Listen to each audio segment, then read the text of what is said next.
안녕하세요. 토요미스테리 디바달리아입니다. 여러분은 종교인이라고 하면 어떤 이미지가 떠오르시나요? 물론 사이비 종교 말고요. 아무래도 항상 잘 바르고 누군가를 잘 돕고 이렇게 생각이 들잖아요. 그러니까 이 사람은 좀 믿을 만한 사람이다. 이렇게요. 오늘의 이야기는 종교인이라면 이 이야기를 듣고 배신감이 느껴지실 겁니다. 그럼 바로 시작해 볼게요. 2014년 12월 16일 오후 8시, 일본 에히메현 마스야마시의 한 맨션에서 37살의 여성 쿠로다 미키가 숨진 채 발견되었습니다. 이날은 쿠로다가 소속된 농구 동호회의 송년회가 있는 날이었거든요. 근데 항상 약속 시간을 칼같이 지키던 쿠로다가 유독 이날 늦는 거예요. 늦거나 못 오면 바로바로 연락을 주던 사람이어서 동호회 멤버 중 한 명은 쿠로다가 걱정이 되기 시작한 거죠. 그래서 그녀의 집을 찾아갔는데 문이 열려 있는 겁니다. 뭐지? 하고 들어갔죠? 곧이어 눈앞에 펼쳐진 건 그녀가 피를 흘리고 쓰러져 있는 장면이었습니다. 그리고 곧장 119에 신고 전화를 걸었어요. 발견 당시 쿠로다는 목에 깊은 상처가 있었는데요. 현장에 출동한 구급대원들은 쿠로다가 이미 사망한 것을 확인한 후에 경찰에 연락을 했습니다. 경찰은 이 시신이 남은 흔적을 통해서 그녀가 날카로운 흉기에 목이 찔렸을 거라고 추정이 됐죠. 최초 발견자인 쿠로다의 지인은 먼저 그녀의 집 문이 활짝 열려 있었다고 진술을 했어요. 그러나 실내에는 딱히 다툼의 흔적을 찾아볼 수도 없었고 쿠로다 신체에도 저항의 흔적은 찾아볼 수가 없었습니다. 하지만 쿠로다의 얼굴에는 구타의 흔적과 또 목이 졸린 흔적이 남아 있었어요. 그리고 여기서 쿠로다의 핸드폰이 사라진 상태였기 때문에 경찰은 범인이 증거인멸을 위해서 핸드폰을 가져갔을 거라고 판단이 되었습니다. 즉, 원한에 의한 면식범의 범행일 거라고 확신한 거죠. 경찰은 쿠로다의 주변 인물들을 중심으로 수사에 돌입했어요.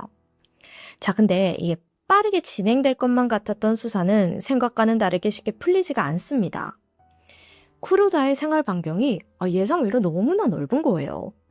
왜냐면 쿠로다는 고정적인 직업은 딱히 없었고 일본 전역을 돌아다니면서 보험 판매를 하거나 출장 네일아트를 하거나 이렇게 다양한 종류의 일을 하면서 접객업을 통해 돈을 벌고 있었다고 합니다. 근데 일본에서 접객업이라고 좀 순화해서 보도하는 경우는 대부분 풍속업입니다.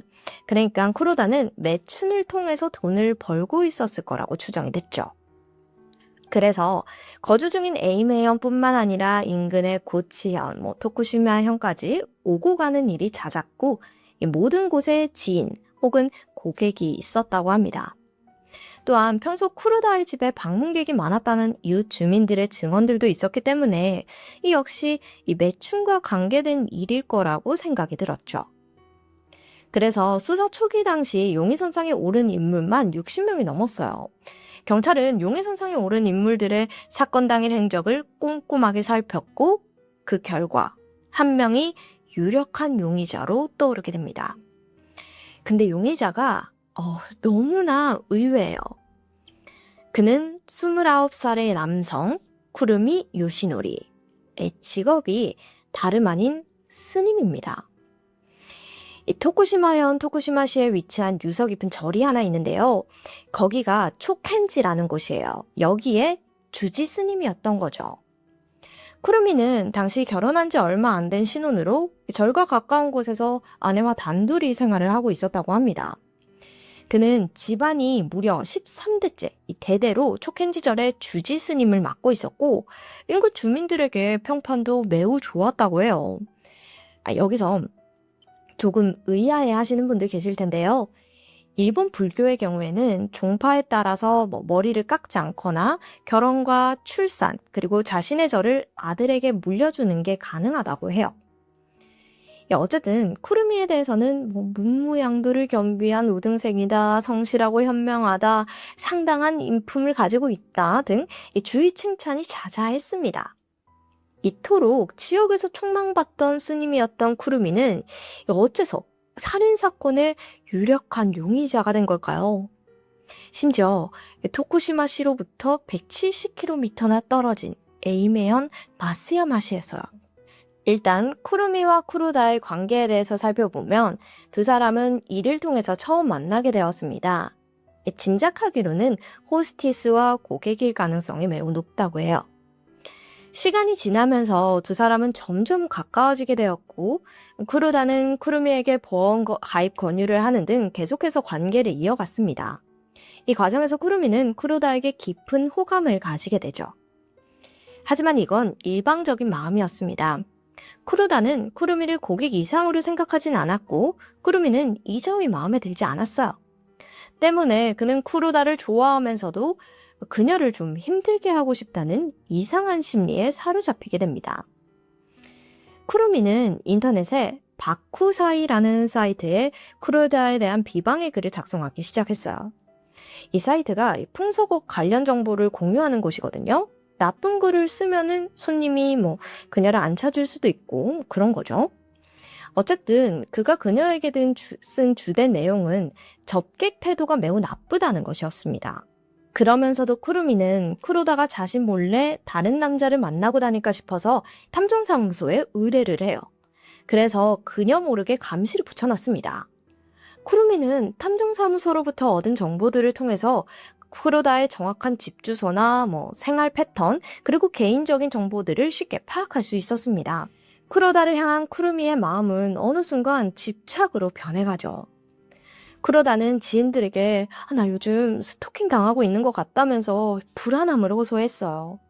또 이때 그녀는 내가 마스야마시에 살고 있는 거 어떻게 안 걸까? 라고 말하면서 자신이 누군가에게 스토킹 당하고 있다는 걸 짐작하고 있는 듯한 눈치였다고 합니다.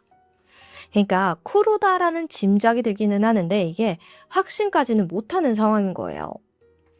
그렇게 두 사람의 관계는 점점 악화되어 가고 있었는데 얼마 후 결정적인 일이 터지게 됩니다.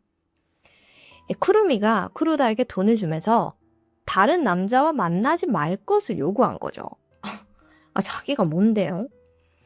계기는 쿠루미가 쿠로다를 스토킹하고 있었는데 그녀가 어떤 남자와 단둘이 데이트하는 모습을 목격한 겁니다. 순간 여기서 분노가 느껴진 거죠. 그래서 그는 쿠로다가 자신 외에 다른 남자를 만나지 못하게 하겠다는 마음을 먹게 돼요. 그래서 쿠로다에게 340만 엔을 주면서 이게 하나로는 3,300만 원 정도거든요. 앞으로는 다른 남자와 만나지 마라 이렇게 강요를 합니다. 당연히 쿠로다는 거절했죠. 그녀 입장에서는 쿠루미는 수많은 고객 중에 한 명일 뿐이고 자신에게 간섭할 권리는 없는 사람이었기 때문입니다. 게다가 그에게 스토킹을 당하고 있다는 걸 짐작하고 있었으니까 그의 요구가 더더욱 불쾌했을 거라고요. 하지만 쿠로다는 쿠루미의 요구를 거절하면서도 그에게 돈을 돌려주지 않아서 두 사람의 관계가 더 악화됩니다. 그래서 결국 쿠루미는 살인을 마음먹게 된 거죠. 경찰이 수많은 용의자들 사이에서 쿠루미를 유력한 용의자로 지목한 이유는 사건 당일 그의 차량이 쿠로다의 자택 인근에서 발견되었기 때문입니다. 쿠로다의 집 근처에 테쿠시마현 번호판을 단 차량이 사건 현장 주변에 계속해서 주차되어 있는 모습이 좀 수상했거든요. 수상하긴 하죠. 이 쿠로다의 집과 토쿠시마현은 거리가 상당하니까요. 때문에 경찰은 해당 차량의 소유주를 찾았고 그가 바로 쿠루미였습니다. 그리고 쿠루미가 사건 이전에도 몇 차례 쿠로다의 자택 근처에 방문했다는 사실 또한 확인이 됐어요. 이를 토대로 쿠루미의 행적을 추적했죠. 보니까 그가 인터넷 게시판에 쿠로다를 향한 비방의 글을 남긴 사실이 있더라고요. 그러면서 결국 범인으로 확실시 된 겁니다. 그렇게 사건으로부터 반년이 넘게 지난 2015년 6월 5일, 경찰은 쿠루미를 쿠로다 살인 혐의로 체포했습니다. 그리고 붙잡힌 쿠루미는 자신의 범행을 순순히 인정했죠. 앞서 말했듯이 쿠루미가 사는 토쿠시마시에서 쿠로다가 사는 마스야마시는 무려 170km나 떨어져 있습니다. 하지만 그 먼 거리를 쿠루미는 몇 번이나 오갔죠. 다름 아닌 범행 계획을 세우기 위해서요. 쿠르미는 범행 전에 범행 도구로 사용할 칼과 고무장갑을 미리 구매했고 이 모든 준비를 마친 후 사건 당일인 2014년 12월 16일 마스야마시로 향했습니다. 이때 그는 도로 주행 기록을 남기지 않기 위해서 고속도로가 아닌 카메라가 거의 없는 국도와 샛길을 이용했죠. 아주 치밀하게 계획한 거예요. 오후 4시 30분, 쿠로다는 지인들과 점심 식사를 한 후 귀가했습니다. 이때 쿠르미는 인근에 살을 세워둔 채 그녀의 방을 계속해서 주시하고 있었어요. 쿠로다의 방에 불이 켜지자 그녀가 귀가했음을 확신한 쿠르미는 택배업자로 위장하기 위해 작업복과 유사 자켓을 걸치고 택배 점퍼를 붙인 골판지 상자를 손에 들고 그녀의 집으로 향했습니다. 그리고 이 상자 안에는 칼이 들어있었죠. 택배가 왔다는 소식에 쿠로다는 아무런 의심 없이 문을 열어주게 되면서 쿠르미는 쉽게 그녀의 집 안에 침입할 수 있었습니다. 쿠르미는 저항하는 쿠로다의 얼굴을 때리고 목을 조르면서 그녀를 제압해요. 그리고 칼을 꺼내 단번에 그녀의 목을 찔렀죠. 부검 결과 상처는 경동맥에 도달했을 정도로 매우 깊었다고 합니다. 이걸 보면 쿠르미가 강력한 살해 의지를 갖고 쿠로다를 공격했음을 알 수 있죠. 피를 흘리며 쓰러지는 쿠로다를 확인한 후 쿠르미는 다시 국도를 통해 토쿠시마시로 돌아가요. 그럼 흉기는 어떻게 했을까요? 가는 도중에 흉기를 포함한 범행에 이용된 모든 도구 그리고 쿠로다의 핸드폰을 토쿠시마시의 요시노강 하구에 유기했다고 진술했습니다. 후에 쿠르미가 진술한 장소를 수색한 결과 그곳에서 모든 범행 도구가 발견되었습니다. 쿠르미는 범행을 저지르고 돌아온 다음 날 평소와 다를 바 없는 모습으로 절에서 불경을 읊었다고 해요. 너무 모순 아닌가요? 어쨌든 그렇게 반년 동안 태연하게 일상생활을 보내다가 경찰에 체포된 겁니다. 현직 스님이 특정한 여성을 스토킹한 것도 모자라서 살해한 이번 이 사건은 당연하게도 일본 사회에 큰 파장을 불러일으켰어요. 특히나 결혼한 지 얼마 되지 않은 이 명망 높은 스님이 저질렀다고 보기에는 도저히 너무 믿기 어려운 범행이었습니다. 이로 인해 불교라는 종교 자체를 깎아내리는 사람들도 다수 생겨났고 쿠르미가 소속된 종파의 대표는 이 사태에 대한 책임감을 통감하며 대국민 사과를 하기도 했죠. 그리고 당연하게도 쿠르미를 종파에서 제명할 것을 발표했습니다.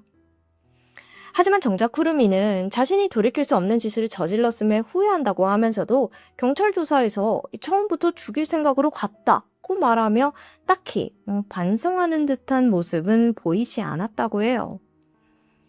검찰은 쿠르미가 사전에 범행을 계획했다는 점, 범행 수법이 잔인하다는 점을 들어 그에게 징역 18년을 선고했습니다.